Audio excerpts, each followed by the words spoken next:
What's up, my homies? Everyone ranging from the gays to the lays and everyone inside and outside the range. I hope everyone's having a lovely, beautiful, and amazing day so far. Anyways, happy Pride Month, guys. It's Pride Month. Yeah, it's June, and you know what that means? I don't either. It's June. It's a great time to blow up the balloon. Yeah, that makes sense. Here's a random painting I have that I did, and it's my favorite one. Yeah, it's pretty freaking epic. I love it. It's two lions, by the way, if you couldn't tell. Anyways, sorry, I'm kind of tired. I'm kind of tired because, like, yeah.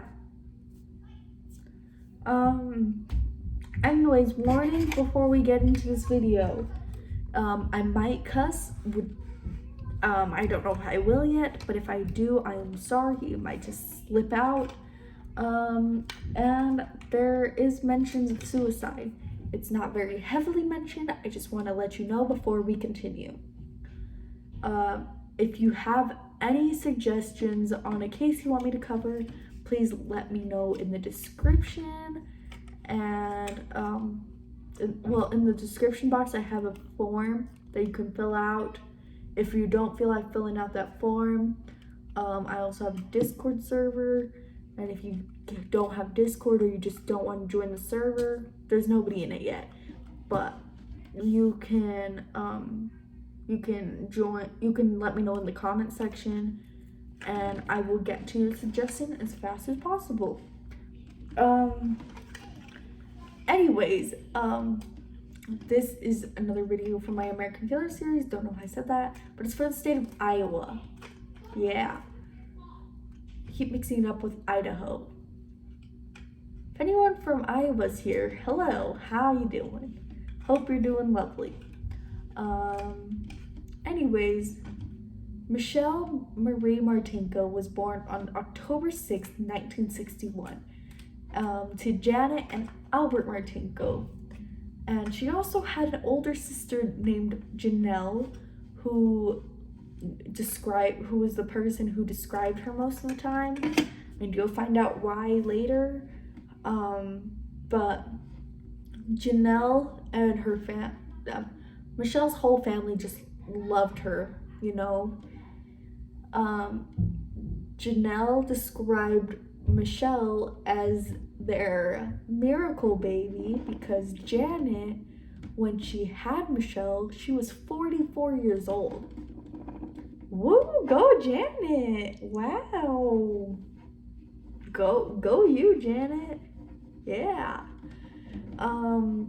Michelle was described to be very feminine. She was very happy. You know, she's outgoing. And from what I heard, it sounded to me like she just loved life, you know.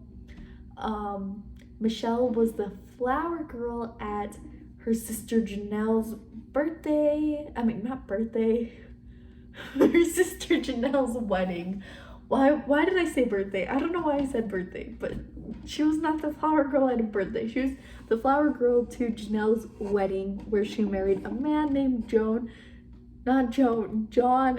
Stonebaker. I am so sorry. John Stonebaker at the wedding. Yeah, there we go. Anyways, so Michelle attended Kennedy High School, and she was very well liked. She also took self-defense classes, by the way, which, I mean, ooh, go you, Michelle. You know, she was very well liked. She was that girl. Like, you know those people who you meet and you just like them right away? Yeah, that was Michelle. Michelle was that girl. She was very good in music and in dance, and she was very smart. She had plans for her future, which you don't see a lot of the times, but she had plans for her future to go to college and to get a job in interior designing. I kept saying anterior earlier, but it's interior designing. Michelle was like, she was very, very well liked, and I don't know if I said this earlier, but she took self-defense classes too. So on December 19th, 1979, Michelle drove her family's 1972 Buick to the Westdale Mall to get a new winter coat after a school choir event. Unfortunately, she would not make it home after this. You see, the next day, on December 20th, 1979, at around 4 in the morning, Michelle was found dead in the car that was still parked at the mall.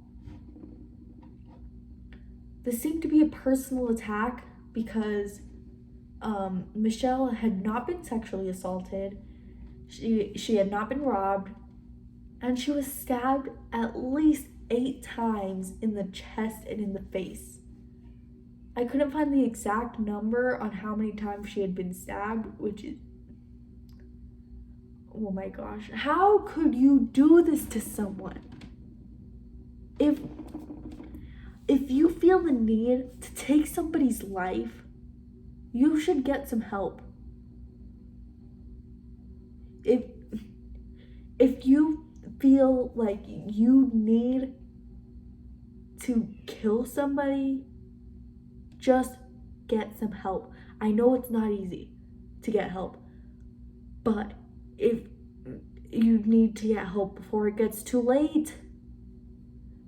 Michelle didn't deserve that. She loved life. Like, she was always happy, Nobody deserves to get their life taken away from them. It doesn't matter how bad of a person they are. Nobody deserves to get their life taken away from them by the hands of somebody else. And I don't get how people are able to take somebody's life away. Michelle had her whole life ahead of her. And So, one of Michelle's friends who went to school with her and took self-defense classes with her said, quote, "No amount of self-defense could have saved her from that," unquote. And that's true, because Michelle did fight back. And that is why this case did get solved eventually, is because she fought back. During a struggle, the killer stabbed themselves, and it left behind some blood, but at the time they could not test it because they did not have the technology to. And that was their only way of finding the killer, because there was no fingerprints, there was no motive that they can think of, and there was no weapon left behind. So they had to go off the blood that they couldn't even test yet, because there wasn't the right technology to test it. Sorry, I'm getting really mad, Every time I make these videos, I either end up crying or yelling. Every single time. There's no in between, and I don't know why. But yeah. Once the public got a hold of this case, over 200 calls and letters were made to the police offering to help. 200, which means people were taking this seriously, You don't see this a lot of times, but people were taking this seriously. And I'm so glad that people were taking it seriously, because a lot of the times people are like, It's like, what the heck? Man, what if it was you? You would want people to take it seriously. Take cases seriously. They're real people. they most likely have families who care about them. They might have friends, you know? Take stuff seriously, okay? That's all I gotta say. No, it's not. Investigators made a list of over 80 potential suspects, and over 60 of them were cleared, or, well, were tested and cleared, you know? They're like, hey, you know, I don't know what I'm saying. But yes, they were cleared. Countless leads were followed. Like, they followed every lead they could. And hundreds of people were interviewed.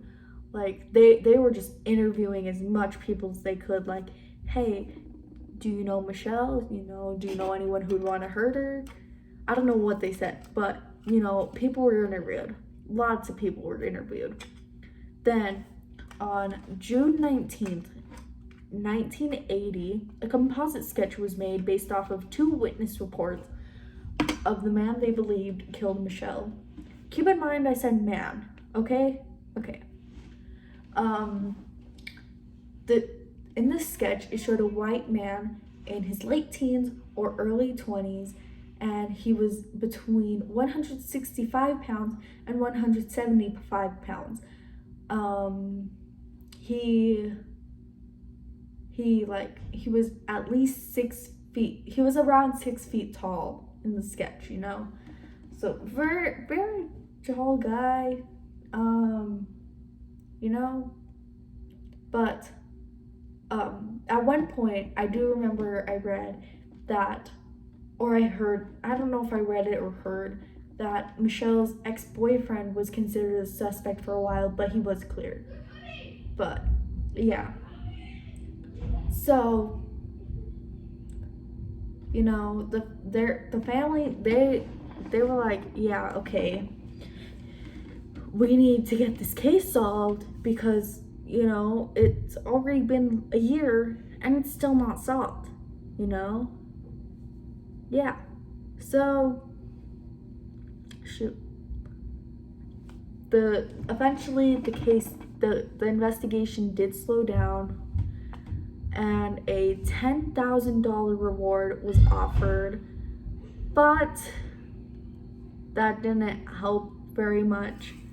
After the police ran out of leads, the case went cold. And like I said, the Martinko family, they never gave up. They never gave up on hope to find out who did this to their daughter and sister. They never gave up. Sadly though, Albert Martinko, Michelle's dad, passed away in 1995, and Janet passed away in 1988. Both of them passed away without knowing who killed Michelle, which is so sad, you know? The Cedar Rapids police chief at the time, I don't know if I said that, but this was in Cedar Rapids, okay? Cedar Rapids, Iowa. The Cedar Rapids police chief at the time said, quote, "One of the areas that continues to tug at my heart was Michelle." Hold up, let me start that over. The Cedar Rapids police chief at the time said, quote, "One of the areas that continues to tug at my heart was Martinko's sister expressed how their parents passed away without knowing who killed their daughter, Michelle," unquote. In 2006, investigators created profiles based off of the blood that was left at the crime scene. Police used a DNA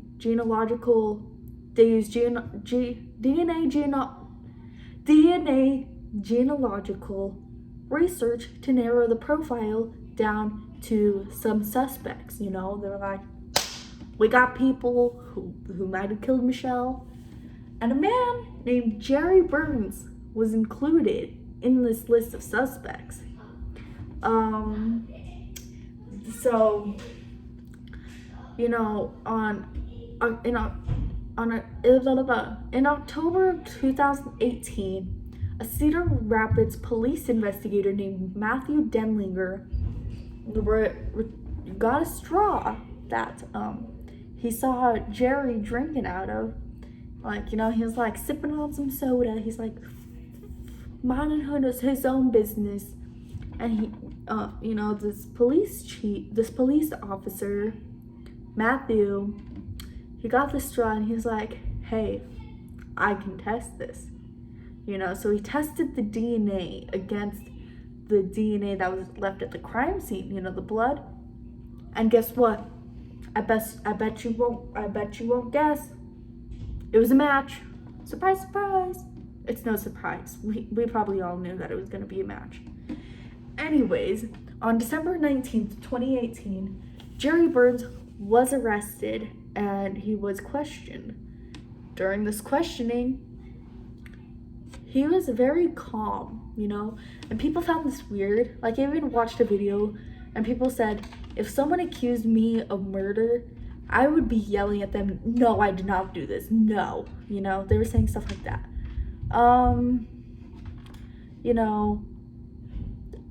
December 19th, 2018, the day that Jerry Burns was arrested, this was also the 38th anniversary.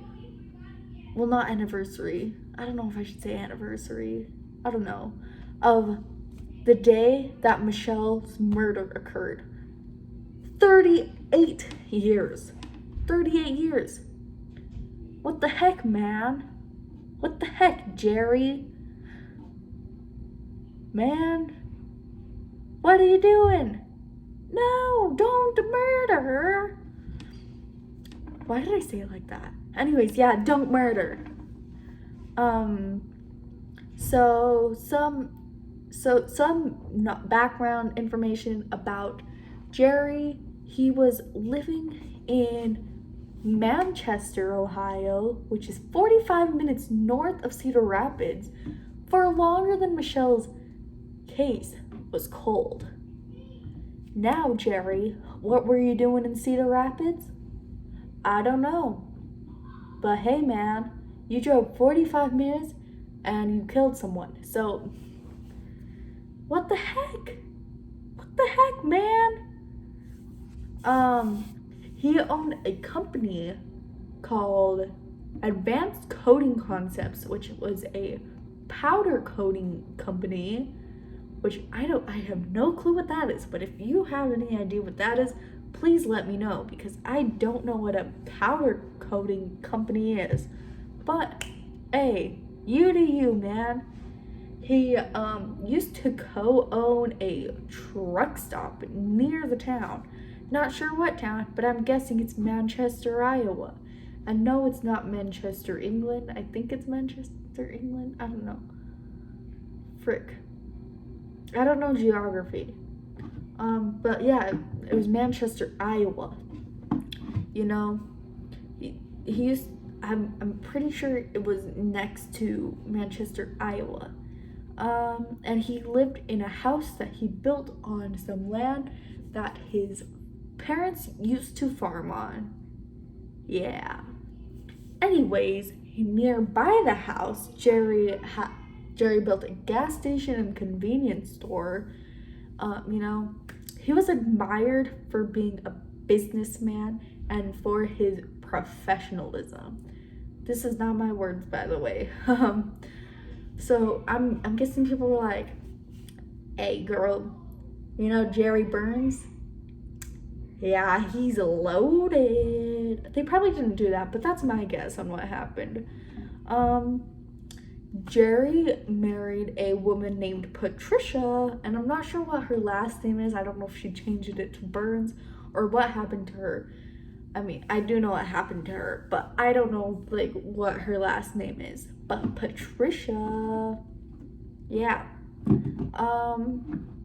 And there was some suspicious things that happened in his family, So first off, Patricia, Jerry Burns' wife, she committed suicide in 2008. Not sure what date, but in 2008. Jerry's cousin named Brian Burns went missing on December 19th, 2013. That date familiar? December 19th? Yeah, well, it was exactly 34 years after Michelle Martinko's murder. What the heck, man? What's going on with you? I couldn't find much more information about Brian or what happened to him. I don't know if he was ever found. But yeah, he just kind of disappeared, which is sad, you know? Anyways, on Jerry's computer, they found very, very graphic pornography. And his like search history, he looked up like stuff like blonde woman murders, sexual abuse. Like, what the heck, man? What the heck? What the heck? That's all I gotta say. What the heck?